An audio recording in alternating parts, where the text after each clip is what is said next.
అమ్మయ్యా, ఏడుస్తున్నావా? నీ ఏడుపుతో పోల్చుకుంటే మేము ఎక్కువ ఏడవాలరా. నా పిల్లనిచ్చి దాని కొంప ముంచినాను కదా.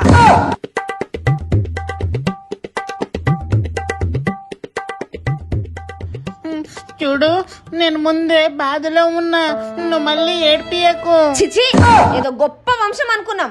మీ నాయనేమో మా వంశం ఇది, మా వంశం అది అన్నాడు కదయ్యా. ఏ ముసలి, నా వంశం గురించి మాట్లాడే ముందు నీది దొంగ కోళ్ళు పట్టుకునే వంశం అని మర్చిపోకు, అర్థమైందా? నా వంశం గురించి మాట్లాడుతున్నావు. నా వంశం నిప్పు. మేమెప్పుడో ఆర్పేసాంలే ఆ నిప్పుని. నాకు టైం వస్తుందిలే. వస్తదిలే గానీ ముందెళ్ళి పని చూసుకున్నా. కాళ్ళు నొప్పి లేస్తున్నాయమ్మా. ఎప్పుడు చూసినా కాళ్ళు నొప్పులు ఉంటుంది. కాళ్ళు ఎరగొట్టేసి పని అయిపోద్ది.